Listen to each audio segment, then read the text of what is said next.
Welcome to the First Lutheran Church podcast, produced by First Lutheran Church in Janesville, Wisconsin. We are a congregation of the Evangelical Lutheran Church in America who are seeking to embrace love's adventure together. In this podcast series, we explore some of the contours of that adventure through conversations with friends and members of the community who are on the journey with us. We're glad you've joined us. Well, hello, friends. I want to welcome you to First Lutheran Church podcast. And today we've got the Michael Palmer. Say hello to the people. Hello, everybody. So where are you coming from today, Michael? Well, I just got off work. I just got here and filled up my water bottle, and I came up to see you, Renee. The water bottle, I'll tell you. I have seen that water bottle every place. And if this water bottle got lost and I found it around town, I would know it's from you. You would. I would. Where is the craziest place you've left your water bottle? Ooh, one time I was in the river. I look for old bottles and stuff in the river, and I clean it up. And it was in my bag that I had for my finds, and it floated out, and it's probably in Beloit now or somewhere, so probably in the river. And then someone ran it over during the fair, another one, so I'm on my third one now. You're on your third? Well, I heard third time's a charm, That's Michael. right. So, hey, I got to tell you, I've known you for a while, right? You have, yeah. And I'll tell our friends how I remember Michael. He was in the 5th grade, and I had a Sunday school class with like 20 boys in the 5th and 6th grade, and you would just disappear. Renee's told me that, and I don't totally remember it, but I do believe her. My mom would bring me to church, and I'd be there all morning, and so I do believe I probably may have wandered a little bit around the church. Michael, you left the Sunday school classroom regularly. So what I did is I talked to your mom, and I was like, hey, I can't keep Michael in class, right? So she said, oh, don't worry about him. He knows where he's at. All right, let's start out with some some questions here. Ooh. So if would you rather know the history of every object or be able to talk to animals? Ooh, that's a difficult one. I like, I think I'll go with the history of everything. I really like learning the history of stuff, but it would also be neat to talk to animals and see what they might be thinking about us. So you're going to go with the history? I think so, yeah. All right. Why is that appealing to you? Well, I've always liked history, and for me, learning the history of things, it's enjoyable for me, and I like to learn how things were made. So. And you do some special stuff in your spare time. You want to tell our friends about that? I do, yeah. So the main thing I do, other than I have a job now, the last couple of years, I think since 2019, I've been working down behind Mercy Hospital. And there's an old brewery foundation down there, and it got torn down back in the early 1940s and just basically got completely overgrown with vegetation and debris and stuff. So the last couple of years, a group of us have been working to clear out the foundations and make it into kind of a historical park area where people can learn about the history of the brewery and enjoy a nice scenic view of the river. And the Aqua Jays perform down there. It's right across Traxler Park. So it's amazing the work you've done. Can you estimate how many hours you've put in? I want to say there was a couple years that I actually did calculate, or I tried to, and I think it was like 2,000-3,000 hours one summer I put in down there. So, or one year.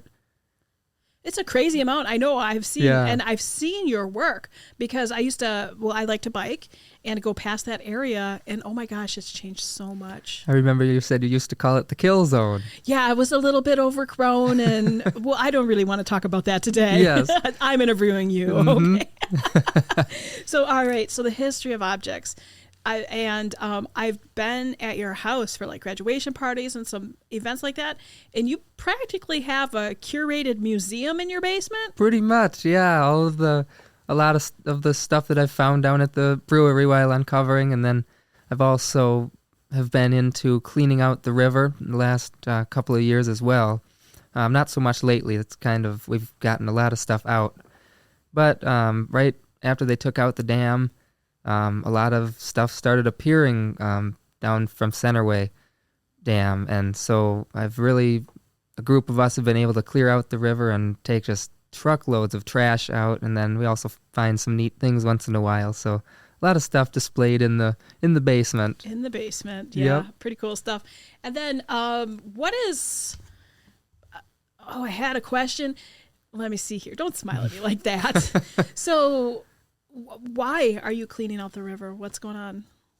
It's fun for me, and it's cool to be able to find these items and learn the history, but it's also, I feel it's a good thing it's a good deed to do while cleaning out the river, because you're helping out the environment. And we've already noticed a lot more wildlife has been down there since cleaning this area up. And just seeing that it's cool to see how much more wildlife and animals are using the river now that there's not so much trash in there. If somebody wanted to get involved with river cleanout, how do you do that? Is there an organization, or? It's kind of just me and a couple other husband and wife that have been doing it. I know there's a lot of other people who go down there, but yeah, you can contact me and we can go down there sometime, maybe. Get us connected, or or take us to tour. Yep. There's something, I think that there's a number of things that I think changed your life, but you got a cease and desist order once? Yeah. Can you tell us how cease and desist kind of changed your life? Yeah, so you're talking about when I was illegally digging? You're telling us you were illegally digging? I don't even know what that means. Well, down at the brewery site, I was digging these deep holes, and I had a YouTube channel at the time, and I was posting on there, and I was digging for old bottles. And I mean, the whole upper portion of the brewery was a dump, and there's about 15 feet of solid glass bottles down to where the original ground level was back in the 1800s. And so I was digging and posting on my YouTube channel, and I get an email from a guy. It was about 8 paragraphs. And he says, "This is illegal to do. You can't be doing this, yada, yada, yada." And said, "If you keep doing this, we're going to, what's the word? Like get in trouble." Yeah. Yeah. And so I called him up, and now we're good friends, and him and I do a lot of stuff down at the brewery site. But yeah, that kind of changed my life, and really that whole brewery project has led me to meet so many different people around the city, and get to know a lot of more people, and it's really helped me to be more comfortable in talking with people, and because I see so many people down there, and they're like, "Hey, what's going on?" And so I've been able to come to a sense of being able to talk in front of people more and help people out. All right. I love it. We should get to a couple more topics here. We should. But I love the work. Check out the brewery with Michael sometime. Give him a call. You guys can hang out. Word association. Ready? You know what that is? Association? I say a word and you say the first thing that comes to mind. Ready? Tree. Leaves. I thought you were going to say climb. Oh, well, that I do like climbing trees. I remember one time we maybe were or maybe weren't at a youth group event, and we couldn't find you. You were in a tree. I was. Yeah, you were in a tree. Stay out of trees at youth group events, people. Just a heads up. Bottle. Digging. River. Falling in and looking like a turtle. Is that really the first thing that came to mind? How does a person look like a turtle? Can you do that right now? One of the guys I was in with, he fell in once, and I say he looked like a spinning turtle in the water as he was trying to catch himself and not lose all of the stuff in his bag and stuff. Yeah, and to be clear to our listeners, the river is no joke. No, it's not. It can be very dangerous and very currenty, and so you got to really know what you're going into. Yeah, if you're inspired to go clean it up, you definitely should find the right help. Mm-hmm. You don't just hop in. No. Yeah. All right. Let me see. We did River. Pastor Michael. A great guy. He might like that one. Does he sign your paycheck? Yeah, I think so. Pastor Michael, you hear that? You are a great guy. Church. Loving family and being connected to people. Okay. I love loving family and being connected to people. And I just, loving family. How important has it been say more about church being a family? Yeah, so I think that church is, I've kind of been here pretty much all my life. My mom, like I said, brought me when I was younger. She had choir practice, so I would go wander off, and I used to talk to Lori Sheldon, and she kind of took me in her office, and we would hang out once in a while. And, wait a second, is that where you went when you weren't in my Sunday school class? I don't know. Probably it could have been. Shout out to Lori Sheldon. Yes. So I've met a lot of people, and I really enjoy talking with people on Sunday mornings. I have my rounds that I make around the gathering space and talking to people of how this week was and stuff. So it's brought me closer to God in the way that I've been able to meet a lot of really awesome people through the church. Meeting awesome people brings you closer to God? It does, yeah. I think so. How? Well, I'll tell a story about the last mission trip.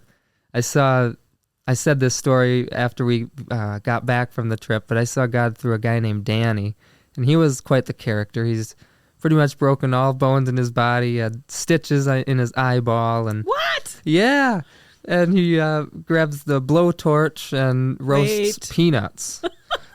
On the mission trip? Not on the mission trip. Oh, good, okay. Nope. He was just telling me this story.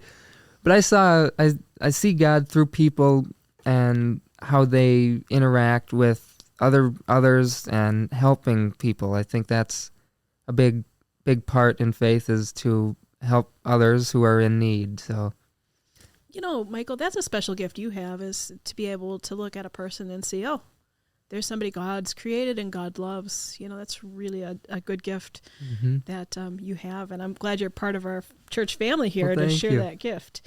Can you think of a time that was pivotal in your faith experience? I think probably being in like confirmation and after that going to youth group and stuff. I think it's helped me to try to draw closer to God and try to come closer in my faith.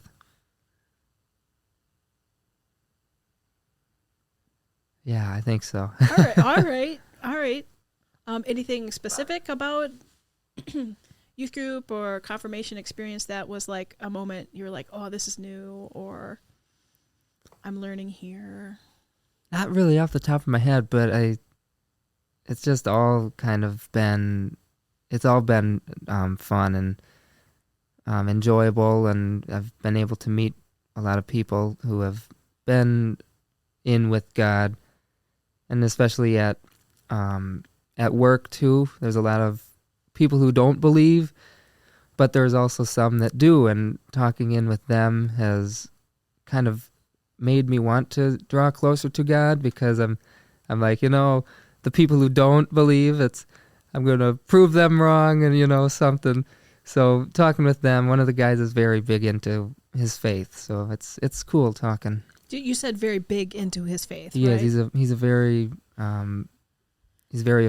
faithful man. Yeah. Yeah. That was my next question for you, was how do you live out your faith in this? I mean, you're coming from high school wait a second. When did you graduate? 23, I think. Yeah. 23. So, is that last year? That was last year. Yeah. So you've been in the work world for almost a year now. Mm-hmm. And how are you expressing your faith at work, or how are you experiencing your faith at work? Well, I often get questioned, like, now I'm working and they're like, well, what do you think of this or this? And ask me different questions, and it's hard to answer sometimes, but I like to answer them, and I think I express my faith through just helping other people. I enjoy, like I said, helping people and helping my neighbors out. I used to mow the neighbor's yard when I was younger, and I think that helps me to draw closer to God and express my faith into the community and stuff. All right. Well, we were just doing a learning about this at youth group a few months ago, and really the point of the lesson was something so simple, and I want to know if your thoughts on this. And the idea was loving God well is loving people well, or loving people well is loving God well. Yeah, I think so. I like that. I think that's very true, because if you love people, you're basically showing God's love for these people and trying to treat everybody equally and as one and treat them how Jesus would do. Dan mentioned WWJD on Sunday for his sermon, What Would Jesus Do? Shout out to Dan Talbot. That's right. Yep. So I think that's good to try to be kind to everybody and treat everybody as your neighbor. Oh, that's like a Jesus goal. That is a Jesus goal. It's hard to do sometimes, but I think we can work towards it. I agree. I think you're inspiring. Even people we don't like. Yeah. Oh. I tried to do that in. Don't use any names of people you don't like. Okay, just checking. I think I was a freshman, and there was this dude. I think he was a senior, and he was not a very nice guy. So every time I went past him, instead of saying, "Oh, I hate you. I don't want you to be mean," which obviously I don't want him to be mean, but I would then pray for him and say, God, help him to become, I don't know what's going on in his life, but help him to become closer to you and realize that he doesn't have to take his feelings out on other people. So this is like pray for your enemies type I guess thing? so, yeah, kind of. Oh my gosh, another Jesus value. It is. Amy Palmer, you did a really good job raising your son. She did. Oh, yeah. And we've been so privileged to be part of your faith journey. I mean, it's been fun to watch you mature and watch you dance and all these, watch you create relationships amongst people at the church and relate to people of all different ages. Mm-hmm. And I think you've nailed it. If loving others well is loving God well, or loving God well is loving others well, I think you're there. I mean, you haven't arrived. There's work to do. There is. But Always. But I love the way that you are living your faith, Michael. Well, thank you. So thank you for being inspiring. Now, we're going to wrap up here because it's already been 17 minutes. Wow. Yeah. Time flies when you're having fun. Time flies when Michael's so interesting. I love it. And what if you had to share one thing with our First Lutheran friends and family, so that's people who are maybe just listeners or some people who are members here, what would you share? Let's see. I think I would share to try to stay positive and keep a good outlook on life. Even through the harder times, I've always tried to do that. Keep a positive outlook on life and treat everybody how I would want to be treated. Even though it's hard to do a lot of times, but you can do your best and ask God to help you through it. Loving even the people you don't like. Loving everybody. Oh, loving everybody. We'll just put it. I like how you put that. Love everybody. Well, speaking of loving everybody, I love you, and I'm going to leave you with one last question that I need answered, and the question is this: who do you like better, Eric or Renee? Ooh, I don't know if I can answer that one. Thank you. I think it's equal. Oh, equal. Equal. Like a politician. Thank you, friends, for coming out to listen to our podcast today. And thank you to Michael Palmer. Thank you. For your work at First Lutheran and your work in the community. And thank you for inspiring us to love others well. Thank you, Renee. Bye-bye. Bye. Thank you for listening to this podcast.